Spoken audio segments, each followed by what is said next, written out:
हम्म।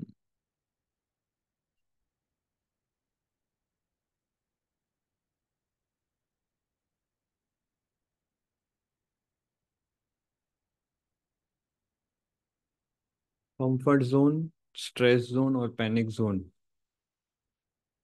तीन जोन होते हैं, है ना, जहाँ पे कोई भी व्यक्ति कार्य करता है। ऐसे भक्ति भी ये तीन जोन में प्रैक्टिस की जाती है, comfort zone, stress zone, panic zone. तो ये पढ़ सकते हैं इसको, कोई कंफर्ट जोन क्या है, स्ट्रेस जोन क्या है, पैनिक जोन क्या है।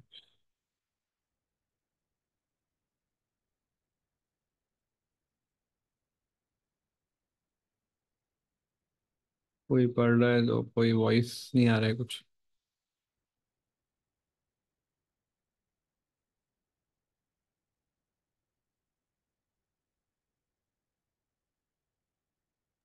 हरे कृष्ण प्रभु पढ़ू। हाँ, पढ़ो पढ़ो।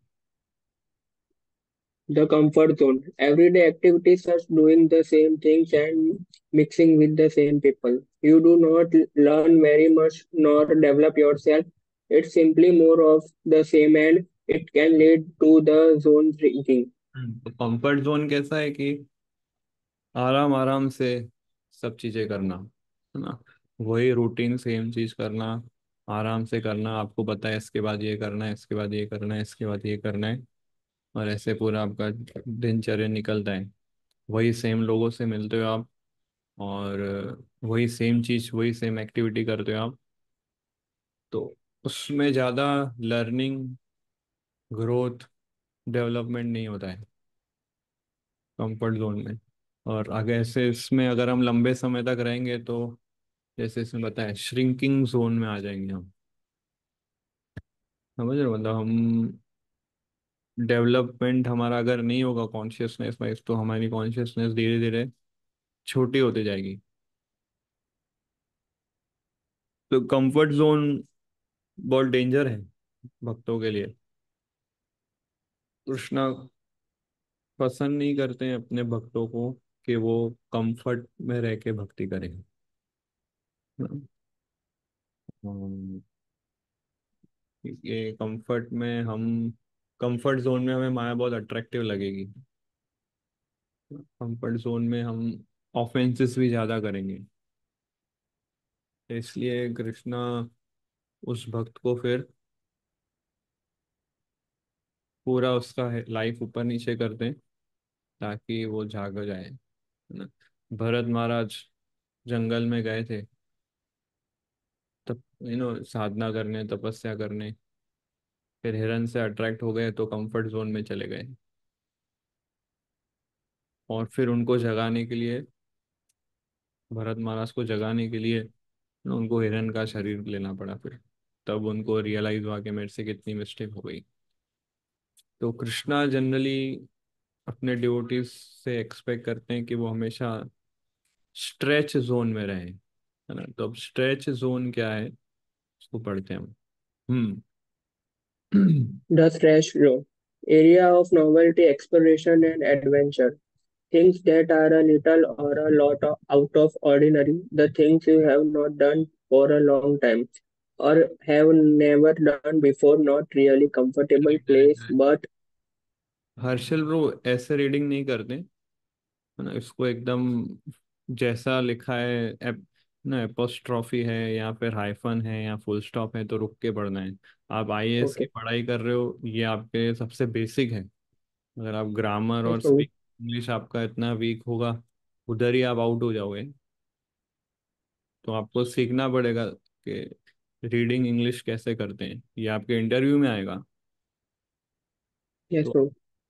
आपको पता है कैसे पढ़ना है, क्या फुल स्टॉप पे रुकना है, पॉज करना है, हाइफन है तो थोड़ा अलग वे से बोलना है, आइडिया है उसका आपको। Yes, yes. ठीक है मैं ये सब ऐसे पढ़ता हूँ पढ़ो, अभी. ऐसे पढ़ो, yes. Okay bro. Okay okay. Starting से स्टार्ट करूँ. Starting stress zone. The stretch zone. Area of novelty, exploration and adventure. Things that are a little or a lot out of ordinary. The things you have not done for a long time or have never done before. None really comfortable place, but it is simulating one. We stretch and challenge ourselves mentally, emotionally, or physically. हम्म। तो stretch zone मतलब कि जितना हम करते हैं कार्य उससे 25% थोड़ा ज्यादा करना, उसको स्ट्रेच जोन बोलते हैं। हम जितना हम कर सकते हैं उससे थोड़ा 25% ज्यादा करना, जो जनरली हमने किया नहीं है कभी, जो जिसको हम यूज टू नहीं है करने के लिए। और ये हर चीज के लिए अलग अलग होता है ना।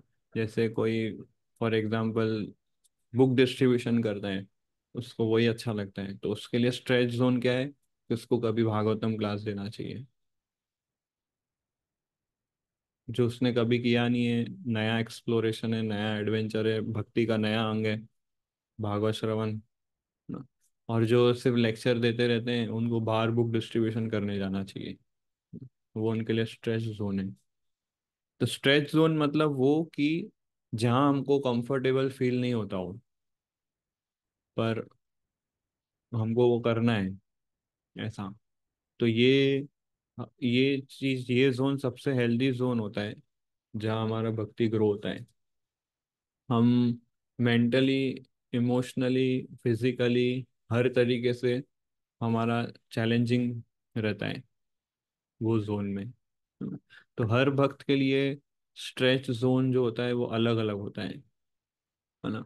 तो आप लोग को आपका स्ट्रेच जोन आइडेंटिफाई करना है भक्ति के अंदर, कि कहाँ आपको ऐसा लगता है कि ये अच्छा है पर मुझे करने में थोड़ा कष्ट आता है, घंटा आता है। जैसे फॉर एग्जांपल हम लोग घर पे रहते हैं, अपना रीडिंग हियरिंग करते हैं और चैंटिंग वो सब करते हैं, पर स्ट्रेस जोन क्या है कि हफ्ते में एक दिन मंदिर आना और थोड़ी हार्ड वाली सर्विस करना, हार्ड कोर सर्विस करना है ना। उसके लिए आपको टाइम निकालना है, बस पकड़ना है या व्हीकल लेके आना है इधर, क्लीनिंग सेवा है या जो भी दूसरी सेवाएं हैं वो करनी है। तो ये स्ट्रेच जोन है ना। और या फिर कुछ न्यू सर्विस लेना जो हमें, या जो आपकी अथॉरिटी को हेल्प करे, ऐसी कोई न्यू सर्विस लेना ना। तो ये स्ट्रेच जोन में आता है।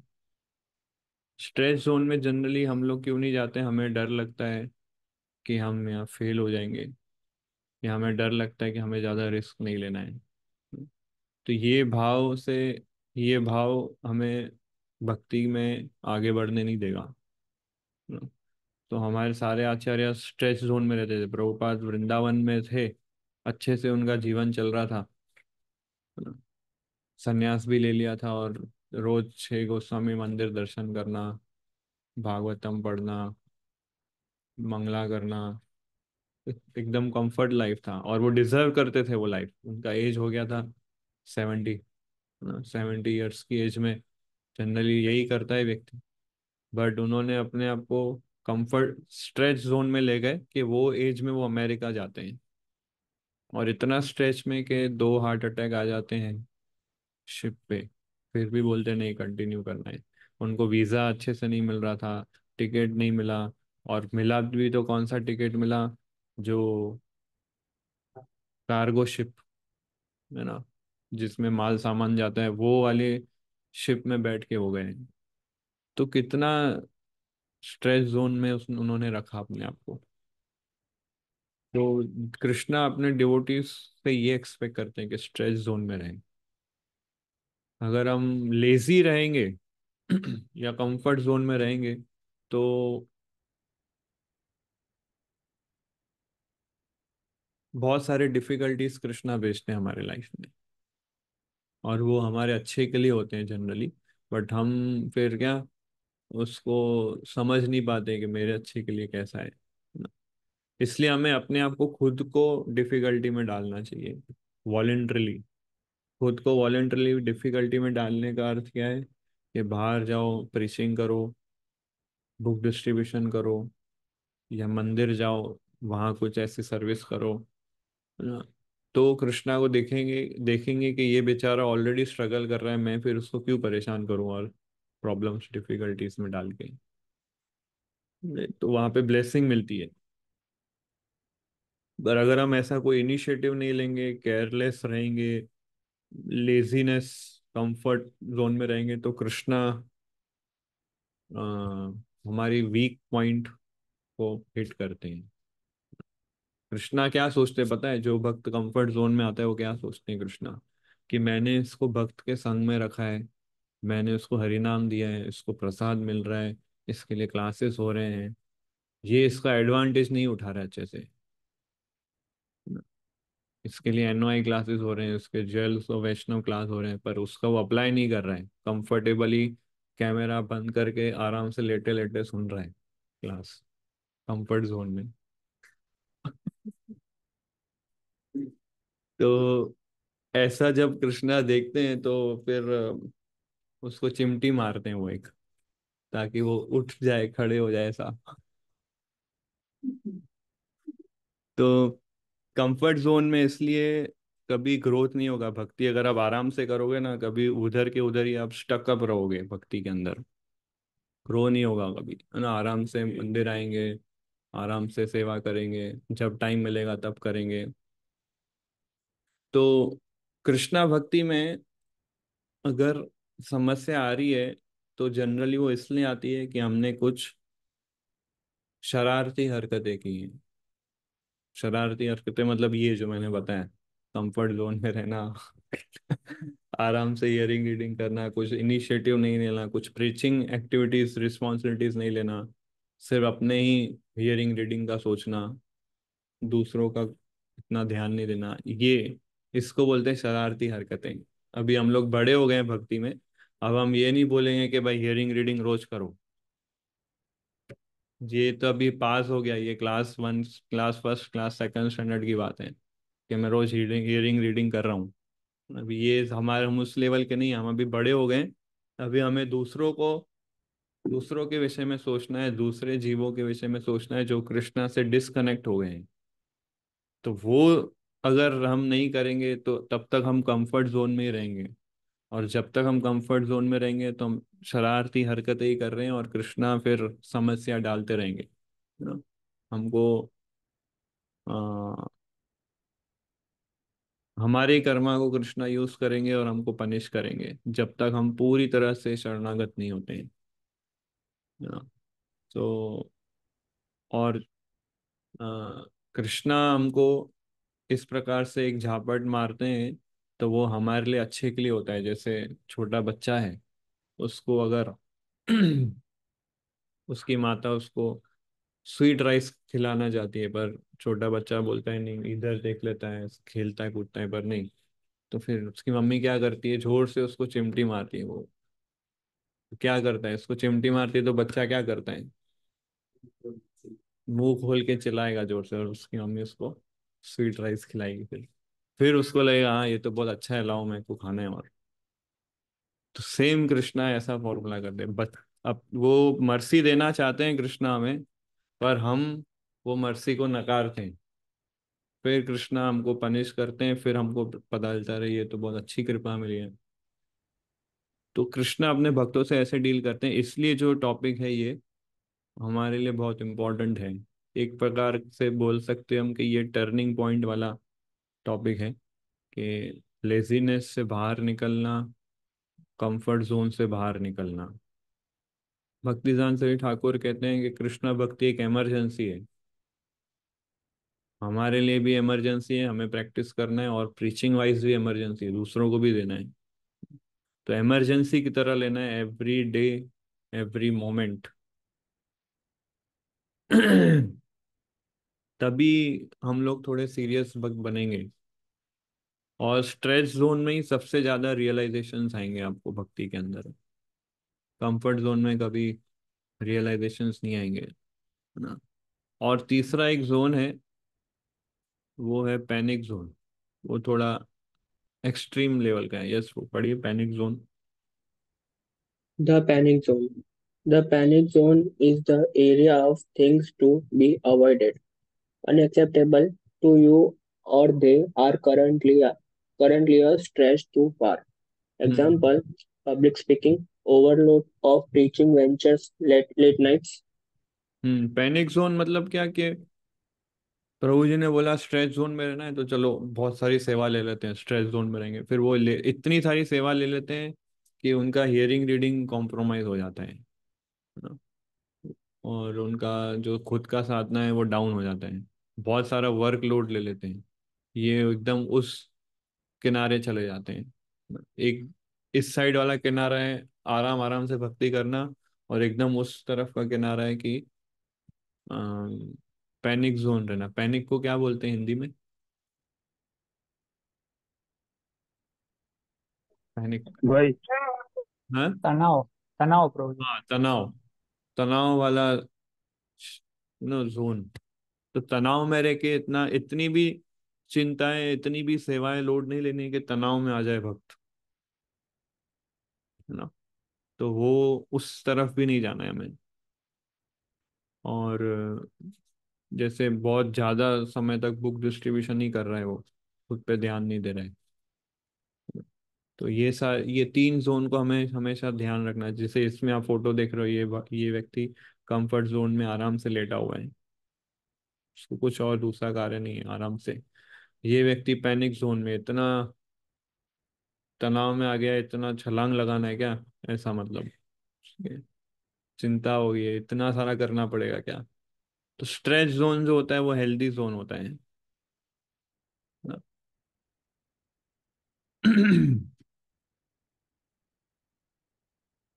यस, इसको पढ़िए। If we become lazy for a moment, we lose the battle against Maya. Okay.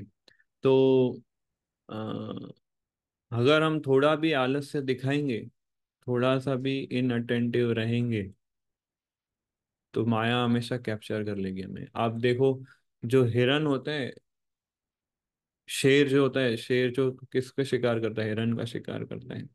तो शेर कहाँ छुपे होते हैं? तालाब के आसपास जो पेड़ होते हैं ना, उसके पीछे छुपे होते हैं शेर। क्यों? क्योंकि उनको पता है कि हिरन को प्यास लगती है तो यहाँ पानी पीने आएंगे। तो शेर उसी स्थान में पेड़ के पीछे छुपा होता है और देखता है कि कब हिरन आएगा, उसका ध्यान पानी पीने में होगा, तो मैं इमीडिएटली उसको, उस पर जंप लगाऊंगा, उसको अटैक करूंगा, खा जाऊंगा उसको। बट हिरन अगर थोड़ा भी इनअटेंटिव रहेगा, वो उसके कान क्या एकदम अलर्ट रहते हैं, अगर थोड़ा उसको कुछ भी सुनाई देगा तुरंत भाग जाएगा। पर उस समय पानी पीते समय अगर उसने इधर उधर का ध्यान नहीं दिया, तो तुरंत कैप्चर में आ जाता है ना? थोड़ा सा भी इनअटेंटिव रहे तो एक बड़ा नो समस्या आ जाता है जीवन में। तो ये इनअटेंटिवनेस क्यों आता है पता है? लेजीनेस की वजह से, कंफर्ट जोन की वजह से। भक्त लोग ऐसे आराम आराम से जो भक्ति करते हैं ना, उसमें इनअटेंटिव रहते हैं ना, तो माया कैप्चर कर लेती है हमको, है ना? तमोगुण का निशानी है कंफर्ट जोन। तो जो तमोगुण में अधिक रहते हैं वो जनरली ये कंफर्ट जोन से ग्रस्त रहते हैं, और आलस्य रहते हैं, सुबह जल्दी रोज नहीं उठ पाते हैं, या शेड्यूल टाइम से फॉलो नहीं करते हैं अपना, उनके पास ज्यादा मोटिवेशन नहीं होता है, इजीली गिव अप कर देते हैं, नहीं मुझसे नहीं होगा, ये मुझसे नहीं होगा, ऐसा। ये सब तमोगुण वाले लक्षण है, कंफर्ट जोन वाले लक्षण है। तो laziness is the great enemy of a sadhaka. तो हम भक्तों के लिए ये आलस्य जीवन सबसे बड़ा शत्रु है। इसमें दो एग्जाम्पल आते हैं, सौबरी मुनि है और इंद्र है। सौबरी मुनि साधना करने पानी के नीचे गए थे, है ना, जहाँ कोई डिस्ट्रैक्शन नहीं होगा मटेरियल का। पर वहां पे भी थोड़ा इनअटेंटिव रहे, उन्होंने देखा कि दो मछलियां जो है वो इंजॉय कर रही है, और फिर उनके अंदर भी मटेरियल डिजायर डेवलप हो गई इंजॉय करने की। तो पानी से बाहर आए अपनी तपस्या छोड़ के, और फिर उन्होंने राजा की 50 पुत्रियों से विवाह किया, तपस्या छोड़ के। और कई वर्षों तक वो फिर गृहस्थ आश्रम में रहे, और बहुत वर्षों के बाद फिर उनको दुख होता है कि मैंने इतनी ऑस्टेरिटी छोड़ के मैं इधर मटेरियल वर्ल्ड में फंस गया, just because of my in attention. Indra, जो स्वर्ग के राजा इंद्र है, वो भी इनअटेंटिव हुए जब वो अपने महल में थे अपनी पत्नी के साथ, और उसका गुणगान हो रहा था। वो अपने सिंहासन पे बैठा था और उनके गुरु बृहस्पति उस सभा में प्रवेश करते हैं, तो इतना उन्होंने रिस्पेक्ट नहीं दिया, वो खड़े भी नहीं हुए, उनके गुरु आए। क्यों? क्योंकि उनको लगा ठीक है, वो तो हर बार आते हैं, एक बार नहीं खड़े होंगे तो क्या प्रॉब्लम है। इनअटेंटिव। लेजीनेस की, इनअटेंटिवनेस की वजह से हम हमारी भक्ति में प्रॉब्लम्स को इनवाइट करते हैं। तो हम सब डिवोटीज को हमेशा अलर्ट रहना चाहिए कि क्या मैं कहीं लेजीनेस दिखा रहा हूँ या कहीं मैं आराम आराम से भक्ति कर रहा हूँ। वो अगर हम डिटेक्ट, अगर अभी कर लेते हैं तो हम बहुत भाग्यशाली भक्त हैं, क्योंकि अगर हमने डिटेक्ट कर लिया तुरंत हमें उस पर एक्ट करना चाहिए कि कहाँ मैं लेजी हो रहा हूँ, कहाँ मैं वीक पड़ रहा हूँ, कहाँ मैं ज्यादा ध्यान नहीं दे पा रहा हूँ। उसको आइडेंटिफाई करना बहुत जरूरी है। भक्त को हमेशा अपने दिन को स्केड्यूल करना चाहिए, रात को सोते समय उसको चेक करना चाहिए कहाँ मैं इनअटेंटिव रहा आज। कई लोग अपनी माला पे भी ध्यान नहीं देते हैं, क्योंकि रोज 16 माला करते हैं या रोज जो भी 8 माला 10 माला जितनी भी आप करते हो, तो वो हम जस्ट करने के लिए करते हैं, हम उस पर सिंसियर एफर्ट नहीं डालते हैं। तो चैंटिंग भी हम कंफर्ट जोन में कर रहे हैं। हम अपनी चेतना को उसके अंदर डाल नहीं रहे, हमारे जप को सुधारने का हम सिंसियर प्रयास नहीं कर रहे हैं। तो अगर हम सिंसियर प्रयास नहीं करेंगे तो कृपा कैसे मिलेगी? क्योंकि भक्ति में ग्रोथ तो कृपा से होती है, प्रयास से नहीं होती है। हमने प्रयास से भक्ति कभी ग्रोथ हो ही नहीं सकता, नॉट पॉसिबल। हम बद्ध जीवात्माएं, क्या प्रयास करेंगे भक्ति में प्रगत? कृपा से ही होगा जो होगा, पर कृपा लेने के लिए प्रयास करना है। लेने के लिए हमको वो कुछ एक्ट्स करने पड़ेंगे जिसकी वजह से कृष्णा हमको कृपा दे, तो हमारी भक्ति में ग्रो होगा। तो इसलिए लेजीनेस उस भक्तों के लिए फिर सबसे बड़ा शत्रु हो जाता है। हम क्या सोच लेते हैं, अरे माला रोज जैसे होती है वही मन भागता है, तो आज भी मन भागने वाला है, तो क्या फायदा इतना प्रयास करके, क्या फायदा इतना, हर बार इतना मैंने ट्राई किया कुछ हो नहीं रहा है, जैसे हो रहा है होने दो माला। तमोगुण वाला भाव ये। भले आप सुबह जब ब्रह्म मुहूर्त में उठ के जब कर रहे हो, पर अगर कॉन्शियसनेस में ये है कि हाँ जैसे रोज माला होती है वैसे ही होगी, क्या होगा आज खास, कुछ नहीं होने वाला है, वही मन भागेगा उधर, वही मन इधर उधर के विचार दिलाएगा, और माला चलती रहेगी। 2 घंटे बस निकालने हैं मुझे, जैसे तैसे फ्री होना है मुझे इधर से। ये है कंफर्ट जोन, आलस्य वाला जोन।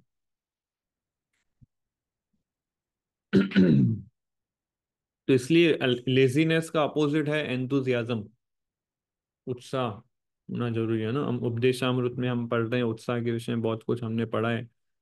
तो उत्साह मतलब क्या? एंडेवरिंग विथ इंटेलिजेंस, है ना। अपनी बुद्धि को प्रयोग करना कि किस तरह से मैं अपनी सेवाओं को बढ़ाऊं, किस तरह से मैं और अपने एंगेजमेंट्स को बढ़ाऊं, किस तरह से मैं अपने कंट्रीब्यूशन को बढ़ाऊं, है ना। केवल मेरा हियरिंग रीडिंग सोच के कुछ फायदा नहीं होने वाला है ना। अभी हम लोग थोड़े बड़े हो गए हैं भक्ति के अंदर, तो हमें दूसरे जीवों का भी कंसर्न और केयर होना चाहिए। ये बड़ी कोट प्रभुपाद का। Krishna says that we are engaging our time and energy in His service. In the transcendental loving service of the Lord, it does not matter whether we are working, cooking, paint, painting, write, writing, chanting, or whatever, they are all the same. There are no such distance of higher and lower on the transcendental platform. The important thing is that we are engaging our time and energy in the service of the Lord. After all, we are so teeny. What can we do? Krishna says simply that this. time is being spent on his service. हम्म। तो कृष्णा हमारी सिर्फ sincerity देखते हैं। आप कोई भी सेवा करो, प्रॉब्लम नहीं है, बट वो ये देखते हैं कि कितना आप समय उनकी सेवा में दे रहे हो। 24 घंटे में से कितना समय आप उन कृष्णा की सेवा में दे रहे हो, और कितना समय आपकी इंद्र तृप्ति के लिए दे रहे हो, ये कृष्णा देखते हैं। है ना, जब वो पता है ना कि कोई व्यक्ति दान डालता है, तो भगवान ये नहीं देखते कि उसने कितना दान डाला, भगवान ये देखते हैं कि उसने अपने लिए कितना रखा है ना। तो कृष्णा के लिए ऑपुलेंस होना चाहिए, हमारे लिए पॉवर्टी होना चाहिए, ये भाव होता है भक्त का। तो सिंसियरिटी जस्ट हमें अपना समय सिर्फ देना है कृष्णा को, हर रोज कितना समय दे रहे हैं हम, वो देख रहे हैं, कितना एनर्जी हम दे रहे हैं कृष्णा, वो देखते हैं। तो दूसरा प्रॉब्लम क्या है कि अगर हम समय और एनर्जी हम अपना कृष्णा में नहीं लगाएंगे ज्यादा, तो हमारा बॉडी ट्रेन हो जाएगा किसके लिए, लेजीनेस के लिए। हम आराम थोड़ा करेंगे, आराम आराम से करेंगे ना, तो इस प्रकार से हम क्या कर रहे हैं, अपनी बॉडी को ट्रेन कर रहे हैं लेजीनेस में, आलस्य वाला प्रशिक्षण दे रहे हैं हम अपने शरीर को। इसलिए हमेशा हार्ड वर्किंग होना चाहिए, और at the same time Krishna को प्रार्थना करनी चाहिए ना। हम सिचुएशन को ब्लेम नहीं कर सकते कि इसलिए मेरी भक्ति नहीं हो रही है, वो सिर्फ सारे बहाने हैं। प्रहलाद महाराज की आप बताओ कैसी सिचुएशन थी, उनके जैसे अनफेवरेबल सिचुएशन हम में से किसी की नहीं है, पर फिर भी वो बेस्ट ऑफ द बेस्ट अपनी भक्ति प्रैक्टिस कर रहे थे, है ना। प्रहलाद महाराज जैसा इतना टफ सिचुएशन हमारा तो नहीं था, बट उन्होंने उस सिचुएशन में भक्ति प्रैक्टिस की। हमारी सिचुएशन प्रहलाद महाराज जैसी वर्स्ट नहीं है, तो इसलिए हम सरकमस्टेंसेस, सिचुएशन और एनवायरनमेंट को ब्लेम नहीं कर सकते। आप मंगला आरती में क्यों नहीं उठे, आप बोलोगे अरे प्रभु मैं पौने 4 बजे उठा था, पर मैं देखा सब लोग दूसरे सो रहे हैं, तो मुझे उनको डिस्टर्ब नहीं करना था, इसलिए मैं भी सो गया, फिर उठा नहीं। क्या करूं मैं, सरकमस्टेंस ऐसे थे। ब्लेम सरकमस्टेंस को ब्लेम नहीं दे सकते हम, ये हमारा आलस्य है ना। क्योंकि सब लोग सो रहे हैं जब करने में, तो मैं सोचता हूँ मैं भी सो जाऊं, मैं क्यों जब करके दूसरों को उठाऊं, डिस्टर्ब करूं उनको।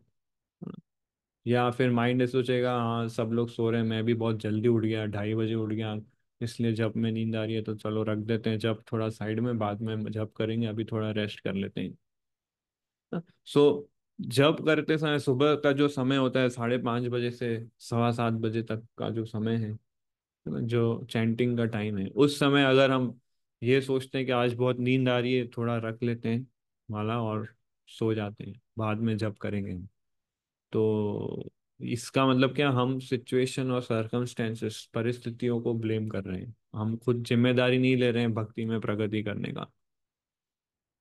कृष्णा को हमें एक्टिवली दिखाना पड़ेगा कि मुझे कृष्णा प्रोग्रेस करना है भक्ति में, ये आपको प्रूव करना पड़ेगा कृष्णा को। तभी कृष्णा आपको इंस्पिरेशन देंगे, ब्लेसिंग्स देंगे, मर्सी देंगे। हमें क्लास सुनना बहुत अच्छा लगता है, पर उसके पॉइंट्स जो हम बनाते हैं उस पर एक्ट करना नहीं अच्छा लगता है, उसको अपने जीवन में उतारने का हम प्रयास सिंसियरली नहीं करते हैं। सुनना सबको अच्छा लगता है पर प्रयास नहीं करते हैं, तो इस तरह से हमारा भक्ति में प्रोग्रेस नहीं होगा। हमारे शास्त्र में ऐसे अनेक उदाहरण हैं, जैसे एक है भौतिक जीवन और एक है भक्ति वाला जीवन, या स्पिरिचुअल लाइफ, मटेरियल लाइफ और स्पिरिचुअल लाइफ। तो ऐसे कुछ लोग हैं, ऐसे कुछ उदाहरण हैं हमारे शास्त्र में, जो भौतिक जीवन में अ, भौतिक जीवन में बहुत एक्टिव थे, पर आध्यात्मिक जीवन में एक्टिव नहीं थे।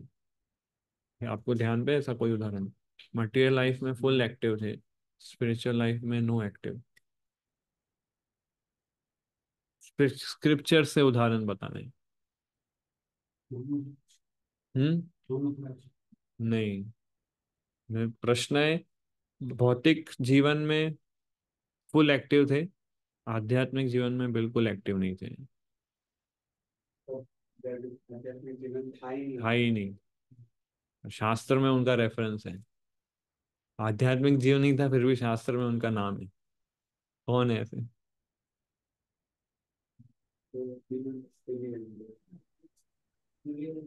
दुर्योधन। कृष्णा के साथ उठता बैठता था वो। बलराम जी का शिष्य था वो। Material life full active, spiritual life zero. Vena राजा। तो ऐसे उदाहरण है, और ऐसा उदाहरण जो मटीरियल लाइफ में एक्टिव नहीं है बट स्पिरिचुअल लाइफ में फुल एक्टिव थे। मटीरियल लाइफ जीरो, एकदम जीरो। सुखदेव गोस्वामी। और बेस्ट एग्जाम्पल है जड़ भरत। Zero material life. लोग क्या वो सोचते थे कि ये एकदम गूंगा है, बहरा है, पागल है, उसको भगाओ इधर से। ऋषभ देव, जड़ भरत, ये सब लोग क्या स्पिरिचुअली फुल एक्टिव थे, मटेरियली जीरो। और ऐसे एग्जाम्पल जो मटेरियली भी बहुत अच्छा प्रोग्रेस किया, स्पिरिचुअली भी बहुत अच्छा प्रोग्रेस किया। जनक महाराज। और सनातन गोस्वामी, रूप गोस्वामी। हाँ, युधिष्ठिर महाराज। बहुत सारे एग्जाम्पल है, ये आइडल है। मटेरियल भी फुल प्रोग्रेस, स्पिरिचुअल भी फुल प्रोग्रेस। हम दोनों तीनों एग्जाम्पल देखें ना, एक material progress, spiritual zero. Spiritual progress, material zero. Spiritual progress ही, मटेरियल प्रोग्रेस भी। अब ऐसा एग्जाम्पल जो जिन्होंने स्पिरिचुअल प्रोग्रेस शुरू किया बट मटेरियल लाइफ की वजह से डिस्ट्रैक्ट हो गए। स्पिरिचुअल प्रोग्रेस हुआ पर मटेरियल लाइफ की वजह से डिस्ट्रैक्ट हो गए। ऐसा कौन सा कैरेक्टर है? भरत महाराज। और ऐसा एग्जाम्पल जिन्होंने स्पिरिचुअल लाइफ शुरू नहीं किया पर मटेरियल लाइफ में अटक गए। वो बोले हाँ करूंगा करूंगा, पर कभी कर नहीं पाए वो स्पिरिचुअल लाइफ, लेजीनेस की वजह से, कंफर्ट जोन की वजह से। हाँ करूंगा करूंगा, हाँ ब्रो मैं कल माला शुरू करूंगा, यस कल कल आता हूँ मंदिर में, परसों आऊंगा मिलने आपको। पर वो कभी आए नहीं मिलने, ना दर्शन करने आए, फिर मटेरियल लाइफ में अटक गए। ऐसा एग्जाम्पल शास्त्रों से। नहीं। कौन कौन? वो तो एकदम एंड में। इसका बेस्ट एग्जाम्पल है इंद्र जब सुअर बनता है, उसको जब श्राप मिलता है। और दूसरा बेस्ट एग्जाम्पल है जो आप लोग ड्रामा करते हो, कैलाश का। हाँ मैं करूंगा करूंगा, कभी किया नहीं उसने। ऐसे लोगों को क्या, बाल खींच के उनको लाना पड़ता है मंदिर में कि माला करो, तभी ये लोग करते हैं। उनको ऐसे बहुत 440 वोल्ट का करंट देना पड़ता है तभी ये लोग जागते हैं कि हाँ भक्ति करनी है। तब तक ये लोग कभी नहीं जागेंगे। और कुछ लोग ऐसे होते हैं, ऐसे एग्जाम्पल अभी आप बताओ, जो जिनको लेक्चर सुनना, उपदेश सुनना बहुत अच्छा लगता है पर स्टार्ट नहीं करते हैं भक्ति। ऐसे शास्त्रों से एग्जाम्पल। यस, आप बहुत अच्छा बोल रहे हैं, yes yes, I agree agree. But उन्होंने कभी भक्ति प्रोसेस को लिया नहीं सीरियसली। ये मैं अलग अलग एग्जाम्पल क्यों बता रहा हूँ? कंफर्ट जोन के, किस प्रकार के कंफर्ट जोन्स आते हैं हमारे लाइफ में और किस प्रकार से हम अटकते हैं, वो इसलिए मैं वो एक्सरसाइज करा रहा हूँ। शास्त्रों में ऐसे अलग अलग एग्जाम्पल्स हैं कि उसने बहुत अच्छे अच्छे इंस्ट्रक्शन सुने पर उस पर एक्ट नहीं किया। हाँ करेंगे बाद में, अच्छा है। कौन है ऐसे शास्त्र से एग्जाम्पल? हरे कृष्णा ब्रो। धृतराष्ट्र नहीं आएगा इसमें। यस। आ, हाँ बोल। नारद मुनि जब पुरंजन के जो पिताजी होते हैं, प्राचीन पुरंजन बहिष्ठ। नहीं। नहीं, वो पतिदास के पिताजी। हाँ प्रचेत। प्राचीन बहिष्ठ। यस यस, प्राचीन। वो अप्रिशिएट बेस्ट। अप्रिशिएट करते हैं लेकिन। नारद मुनि उनको शिक्षा देते हैं, है ना, बताते हैं बहुत सारी चीजें, भक्ति योगा पूरा प्रोसेस समझाते हैं, वो बहुत अप्रिशिएट करते हैं, पर इतना ले नहीं, उतार नहीं पाते हैं। फिर एकदम स्ट्रॉन्ग इंस्ट्रक्शन देते हैं, फिर वो एक्सेप्ट करके फिर निकल जाते हैं। दूसरा एग्जाम्पल आता है चित्रकेतु महाराज, जब अंगिरा मुनि आते हैं उनके घर पे उपदेश देने, वो उनको बहुत रिस्पेक्ट करते हैं, आदर देते हैं, सम्मान करते हैं। और अंगिरा मुनि को कहाँ बिठाते हैं? अपने राज सिंहासन पे बिठाते हैं, और वो खुद नीचे बैठ जाते हैं। कौन? चित्रकेतु। दिखने में ऐसा लगेगा एकदम सिंसियर है, सीरियस है, पर जब वो इंस्ट्रक्शन देते हैं तो कुछ उनको एक्सेप्ट नहीं करते। उनका माइंड कहाँ होता है? मुझे एक पुत्र चाहिए बस। तो इंस्ट्रक्शंस को अप्रिशिएट नहीं करते हैं ऐसा। और ऐसा एग्जाम्पल जो बहुत डिफिकल्ट सिचुएशन आई उसके लाइफ में, पर फिर भी भक्ति उसने कंटिन्यू की, छोड़ी नहीं। इससे तो बहुत सिंपल है ये। प्रहलाद महाराज है, हरिदास ठाकुर है। और ऐसा एग्जाम्पल जो, ये लोग तब भक्ति प्रैक्टिस करते हैं जब इनको बहुत बड़ा झटका मिलता है, फिर बोलते हैं हाँ भक्ति करना, और उन्होंने फिर शुरू किया। 440 वोल्ट का करंट मिला इनको, फिर उन्होंने शुरू कर दिया भक्ति, और सीरियस हो गए। शास्त्र में ऐसा कौन सा एग्जाम्पल है? नहीं नहीं नहीं नहीं, वो तो लास्ट में तो कहाँ, ग्लोरीफाई थोड़ी ना होता है धृतराष्ट्र के वो भक्त था। ऐसे ये हरे एग्जाम्पल है कृष्णा। जो ग्लोरीफाई हो गए ये लोग भक्ति करने में। हर- हरे कृष्णा प्रभु गुरु। अजामिल। अजामिल, अजामिल दूसरे एग्जाम्पल में आता है, इसमें नहीं आता है। प्रभु परीक्षित महाराज। परीक्षित महाराज तो बाय बॉर्न डिवोटी थे। महाराज भरत। प्रभु भरत महाराज। भरत महाराज तो अपोजिट, वो तो भक्ति कर रहे थे पर डाउन चले गए। प्रभु अक्रूर जी, अक्रूर जी। क्वेश्चन पुरुरुआ। ये, इसमें क्वेश्चन ये है कि ये डाउन थे, इनको 440 वोल्ट का झटका मिला और फिर खड़े हुए। प्रभु अक्रूर जी इसमें आ सकते हैं। नहीं, अक्रूर जी भी नहीं आएंगे इसमें। हरे कृष्णा प्रभु गुरु। गिरधारी। हाँ, पुरुरुआ। नहीं, पुरुरवा भी नहीं। इसमें मृगारी। प्रभु आएगा, इसमें एग्जाम्पल आए। गिरधारी जब नारायण मुनि वो उसको सांसद दृष्टि जैसा दिखाते ये। थे। मृगारी। मृगारी, मृगारी भी नहीं। इसमें एग्जाम्पल आएगा गजेंद्र का। गजेंद्र आती था ना, कंफर्ट जोन में रहता था, अपनी पत्नी के साथ रहता था, और उधर खेलने जाता था, किधर, जल क्रीड़ा करने। फिर उसको 440 वोल्ट का झटका कौन सा लगा? उसने, मगरमच्छ ने पकड़ लिया। फिर ऐसे 10,000 वर्षों तक युद्ध चला, फिर भगवान का स्मरण किया, भगवान उसको आए लेके, ग्लोरीफाई हुआ ना उसका। ये है कि जो इनएक्टिव थे, इनको 440 वोल्ट का झटका लगता है, फिर ये लोग खड़े होते हैं। और तो इस प्रकार से अलग अलग टाइप के कंफर्ट जोन्स आते हैं हमारे लाइफ में।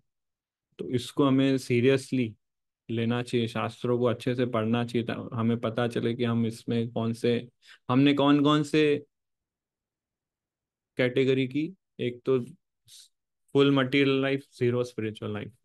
Full spiritual life, zero material life. फिर दोनों में फुल एक्टिव वो। और चौथा, स्पिरिचुअल लाइफ शुरू किया पर डिस्ट्रैक्ट हो गए, है ना। स्पिरिचुअल लाइफ शुरू नहीं किया बट झटका आया तब इन्होंने लिया वो। फिर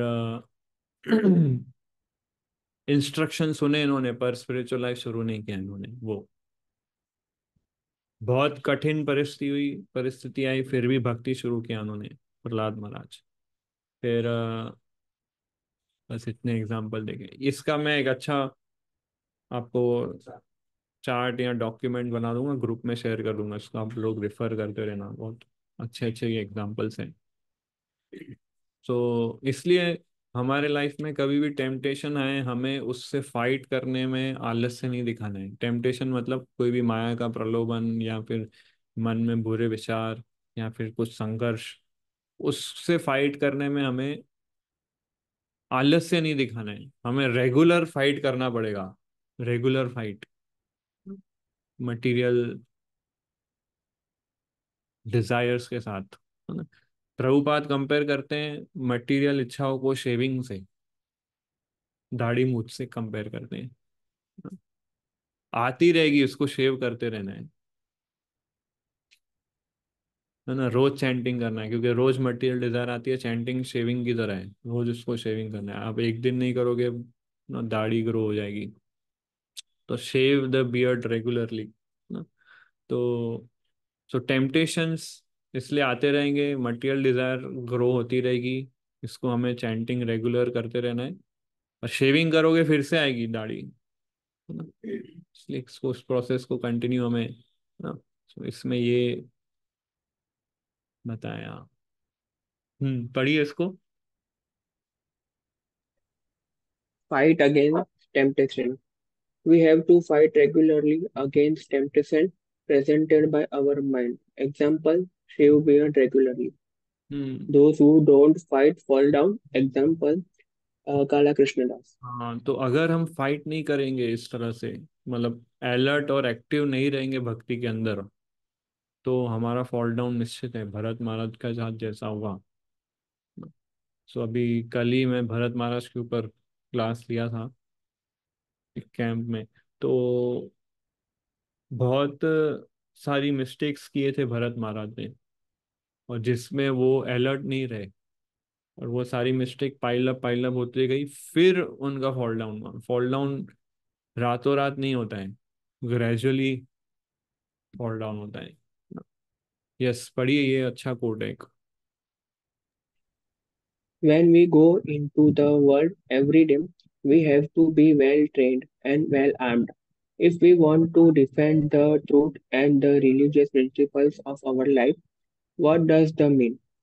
That means associating with saintly people by hearing from the spiritual master, by associating with true gentle devotees of the Lord who really are starving for self realization in this world, and by hearing submissively through them, we are able to discriminate, we have knowledge.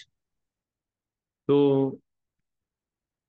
जब आप बाहर जाते हो, for example आप college जाते हो, office में जाते हो, रिलेटिव से मिलते हो, फैमिली से मिलते हो, फ्रेंड सर्कल से मिलते हो, तो आपको, आपके ऊपर बहुत सारे अटैक होंगे इनके थ्रू। क्यों ये कर रहे हो, क्या माला करने की जरूरत है, ये सब छोड़ दिया तुमने, और मूवीज देखते नहीं है, घूमने नहीं जाते हैं, बाहर नहीं खाते हैं, इतने सारे बंधन में अपने आप को बांध दिया है। तो इनको डिफेंड करना है तो हमको वेल ट्रेन्ड होना पड़ेगा, वेल आर्म्ड होना पड़ेगा, जैसे इसमें लिखा है ना। अच्छे से प्रशिक्षण लेना है और हथियार होने चाहिए साथ में, तभी हम इनको डिफेंड कर पाएंगे। नहीं तो क्या होगा, ये लोग हमारी श्रद्धा पे सीधा अटैक करेंगे और हमारी श्रद्धा डाउन हो जाएगी, हम इनको आंसर नहीं दे पाएंगे, हम कंफ्यूज रहेंगे और कन्विंस हो जाएंगे उनकी बातों से कि हाँ ठीक है, अभी रहने देते हैं, धीरे धीरे कम कर देते हैं। ऐसे हम कंफर्ट जोन, लेजीनेस और फिर गिव अप कर देते हैं। कई बार रिलेटिव्स, फ्रेंड्स और ये सारे लोग कारण बनते हैं हमारी भक्ति में डाउन जाने का और कंफर्ट जोन में आने का ना। हम जब मंदिर में रहते हैं तो रोज सुबह जल्दी उठ जाते हैं, 3:30 बजे, 4 बजे, पर फिर जब घर जाते हैं तो मम्मी बोलती है इतना जल्दी उठने की क्या जरूरत है, सो जा अभी। 4 बजे उठ के क्या करेगा, 5 बजे, 6 बजे, 7 बजे, 8 बजे आराम से उठना। और वो भी कब बोलती है मम्मी, 4 बजे सुबह, जब हम उठने से स्ट्रगल करते हैं, उस समय मम्मी बोले नहीं, सो जा अभी बात। तो हम अटैक को डिफेंड नहीं कर पाएंगे अगर हम वेल ट्रेंड नहीं हैं। तो वो ट्रेनिंग मतलब क्या, associating with saintly people, hearing from spiritual master, associating with true gentle devotees who are really striving for self. इसलिए एसोसिएशन और हियरिंग, ये दो हमारे ट्रेनिंग है और ये दो हमारे हथियार हैं। इनसे आप शिक्षा और ज्ञान लेते रहोगे तो डिफेंड कर पाओगे, नहीं तो माया के अटैक्स 24/7, 365 डेज चालू रहते हैं। यस, पढ़िए इसको। When we keep our association with Krishna, every activity is proper and liberating. But if we disassociated ourselves from the Lord's mercy, then, like a hand which is severed from the body, we become ugly and useless. तो ये बहुत अच्छा realisation Prabhupada बताते हैं। जैसे ये जो मेरी फिंगर है, ये तब तक अच्छे से काम करेगी जब तक ये बॉडी से कनेक्टेड है। जैसे ही बॉडी से उसको निकाल देंगे, ये फिंगर का कोई वैल्यू नहीं है। तो ये फिंगर का मेन काम क्या है? बॉडी के फंक्शंस को, बॉडी को कैसे अच्छे से चलाना है उसमें काम करना, उसमें असिस्ट करना। तो ऐसे ही हम जीवात्मा हैं, कृष्णा के अंश हैं। हमारा वैल्यू तब तक है जब तक हम कृष्णा से कनेक्टेड हैं, उनकी इच्छाओं को हम प्रोमिनेंस देते हैं हमारी लाइफ में, तब तक हमारा जीवन जो है खिला रहेगा, एवरग्रीन रहेगा, फ्रेश रहेगा। बट जैसे ही हम डिसकनेक्ट होंगे कृष्णा से, तो हम अपनी ब्यूटी खो देंगे, वी विल बिकम अगली, वी विल बिकम यूजलेस। तो ये कोट इधर क्यों रखा गया है? क्योंकि जैसे जैसे हम कंफर्ट जोन में आने लगते हैं, हम लेजीनेस हो लेजी होते जाते हैं, ऐसे ऐसे हमारा कनेक्शन कृष्णा से कम होते जाता है। तो कम हो जाएगा तो क्या होगा? हम अ, बोलते हैं ना, इम्यूनिटी पावर लो हो जाता है।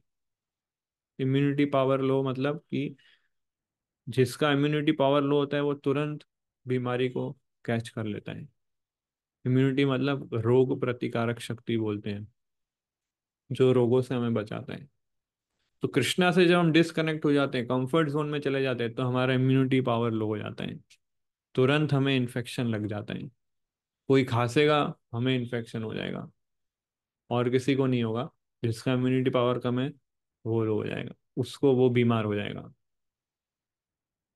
सो कंफर्ट जोन हमारी इम्यूनिटी को कम कर देता है भक्ति के, और हमें माया के इन्फेक्शंस लगते हैं, मतलब हमारे अट्रैक्शंस और अटैचमेंट मटेरियल वर्ल्ड को लेके बढ़ जाएंगे, है ना।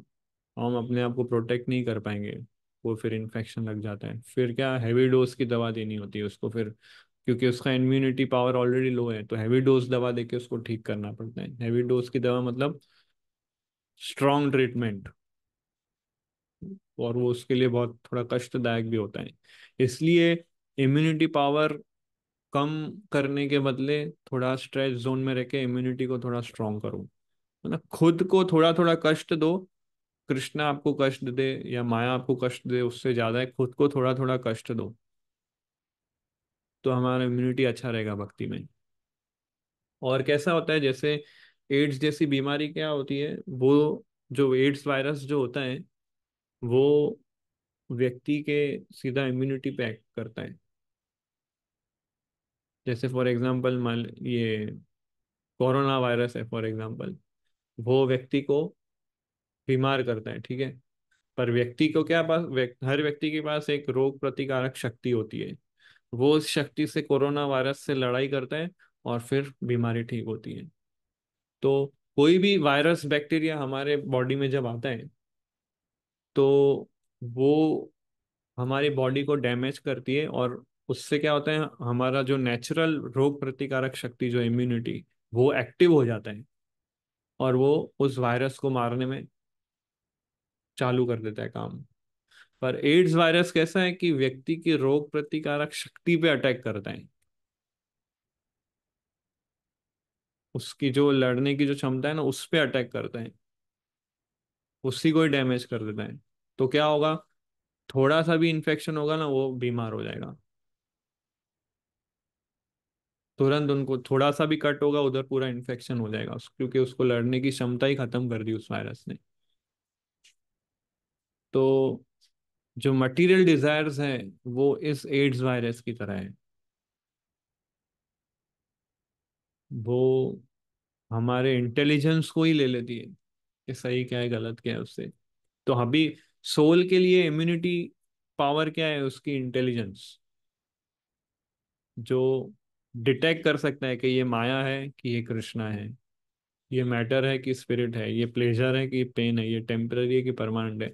वो इंटेलिजेंस जो है आत्मा के लिए इम्यूनिटी है। तो मटेरियल डिजायर सीधा इंटेलिजेंस पे एक्ट करती है, उसकी बुद्धि को नाश कर देती है।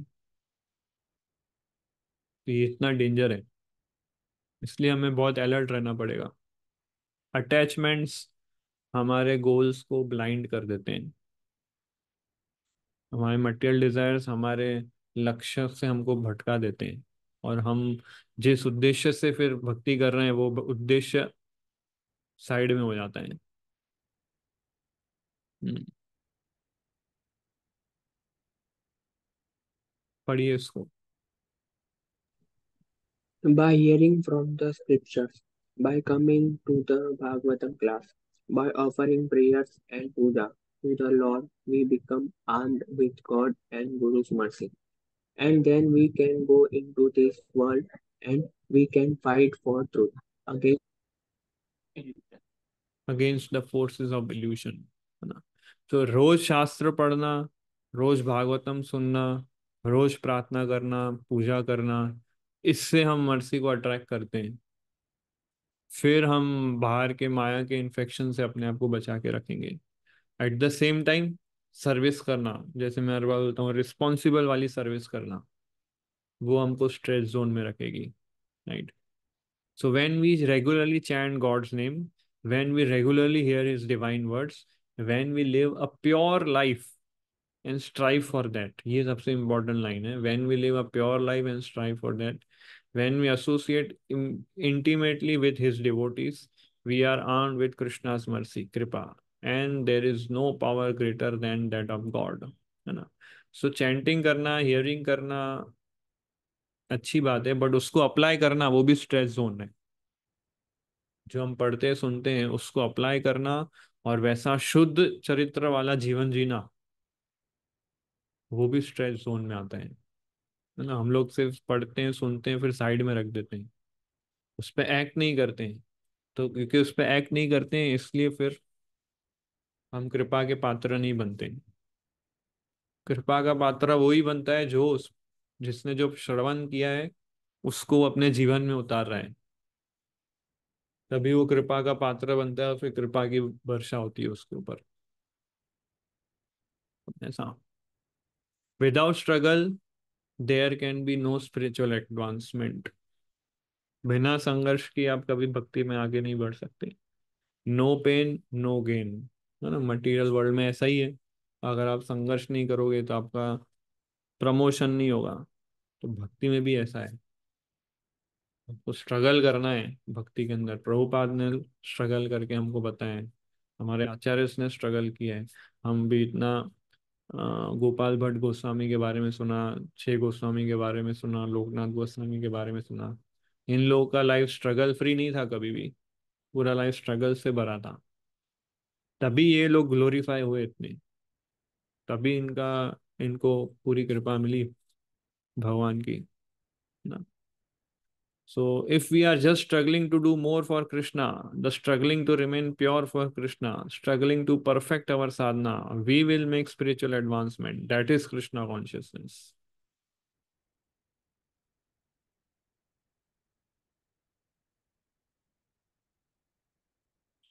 हम्म।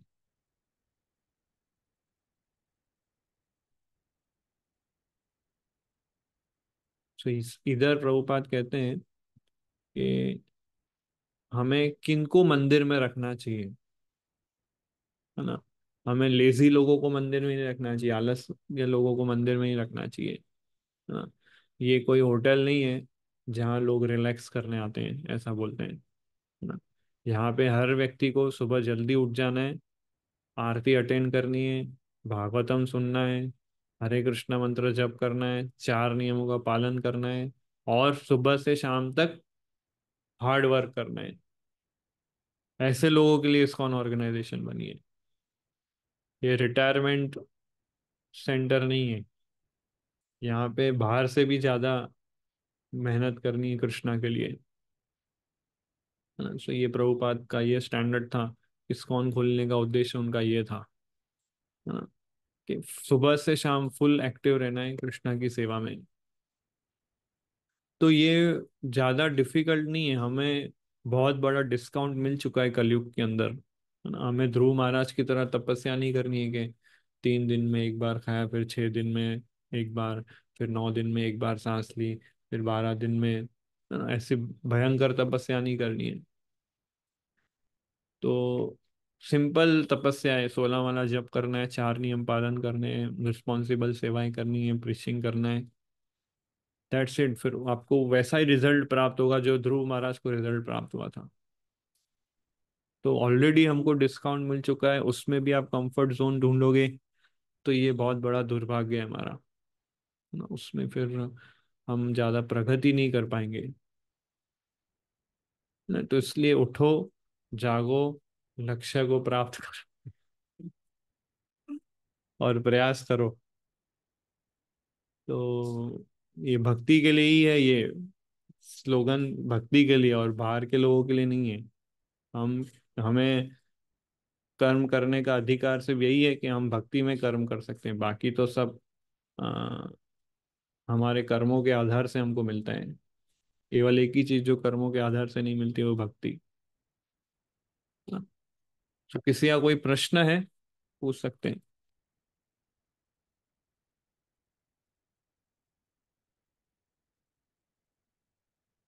Any questions, any doubts? Hare Krishna प्रभु जी। हरे कृष्ण। हरे कृष्णा प्रभु जी। Yes bro. प्रभु जी, कंफर्ट जोन और फिजिकल रिक्वायरमेंट, ये दोनों को कैसे डिफरेंशिएट करें कि हमारा ही इतना नीड है और इतना ही कंफर्ट जोन है, कैसे? तो फिजिकल रिक्वायरमेंट जरूरी है, मतलब हमें कंफर्ट जोन से बाहर आना है। कंफर्ट जोन से बाहर आने का अर्थ है कि ऐसा भी नहीं होना चाहिए कि हम पैनिक जोन में चले जाएं।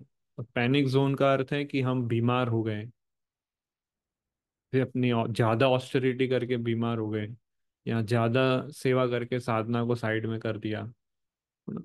तो ये जोन में नहीं जाना है। इसलिए इसलिए ऐसा बताया कि स्ट्रेच जोन में रहना है, अंडर गाइडेंस। गाइडेंस में रह के हमें अपने आप को स्ट्रेस जोन में रखना है, ताकि हमें पता चल सके कि मैं कहीं पैनिक जोन में तो नहीं जा रहा हूँ, कहीं मैं ज्यादा ही अति प्रयास तो नहीं कर रहा हूँ।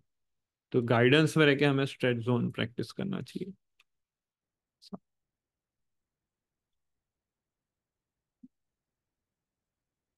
और प्रश्न?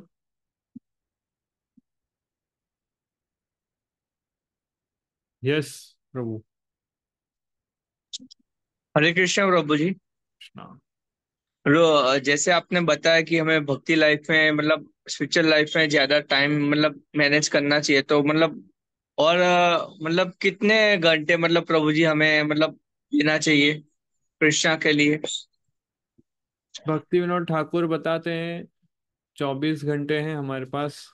8 घंटे कृष्णा के लिए, 8 घंटे शरीर के लिए, और 8 घंटे प्रचार के लिए। ये भक्ति विनोद ठाकुर का फॉर्मूला है। 8 8 8। 8 आवर्स फॉर बॉडी, मतलब 6 घंटे सोना, और 2 घंटा ईटिंग, और जो भी दूसरी क्रिया है वो 8 घंटे उसमें। दूसरे 8 घंटे प्रीचिंग में, है ना, प्रचार कार्य में लगना है, मिशनरी एक्टिविटीज में लगाना है। तीसरे 8 घंटे क्या बोले मैंने?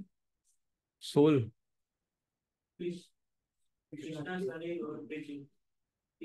हाँ, 8 घंटे कृष्णा। सेवा, यस, 8 घंटे बाकी सेवाएं में। इस तरह से कुछ, 8 hours body, 8 hours soul, 8 hours, ऐसा कुछ है। 3 8 8 8 में उन्होंने डिवाइड किया है। तो आइडली हमको वैसा लाइफ जीना चाहिए। ओके प्रभु जी। हरे कृष्ण। Yes bro.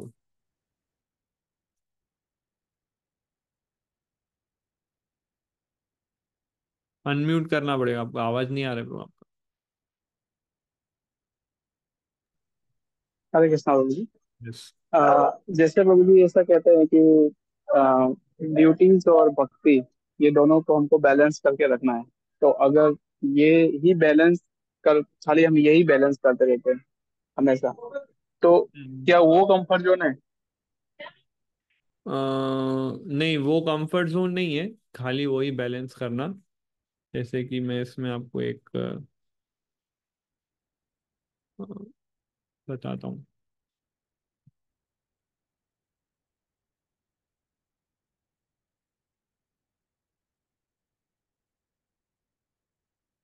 मैं ऐसे बताया कि हमें एक्सपर्ट बोटमैन बनना है ना। अगर हम केवल मटेरियल ड्यूटीज पे ही फोकस करेंगे तो स्पिरिचुअल पूरा साइड में हो जाएगा। अगर हम केवल स्पिरिचुअल ड्यूटीज में ही लगे रहेंगे तो हमारा फैमिली और प्रोफेशन सब साइड में हो जाएगा ना। तो बोटमैन क्या करता है, बैलेंस बना के रखता है बोट को चलाने के लिए। ऐसे ही एक्सपर्ट डिवोटी हो जो होता है उसको पता है कि कैसे मटेरियल ड्यूटीज करनी है स्पिरिचुअल ड्यूटीज में कॉम्प्रोमाइज किए बिना, है ना। तो बैलेंस करना ये आर्ट है जो भक्तों को सीखना है। अपनी ड्यूटीज के प्रति रिस्पॉन्सिबिलिटी रखनी है, पर डिटैचमेंट वाला फ्लेवर भी रखना है, ताकि हम उसमें ज़्यादा एब्जॉर्ब नहीं हो जाए। एट द सेम टाइम हमें स्पिरिचुअल ड्यूटीज और प्रीचिंग और मिशनरी एक्टिविटीज में भी एक्टिवली इंगेज रहना है ना। तभी ये प्रॉपर बैलेंस होगा। मेरे नहीं तो हम मेरा तो ध्यान ही नहीं। इस साइड चले जाएंगे या एकदम साइड चले जाएंगे, क्या हो गया? ऐसा।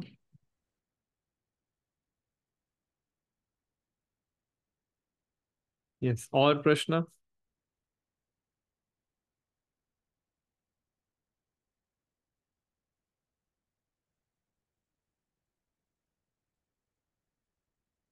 ठीक है।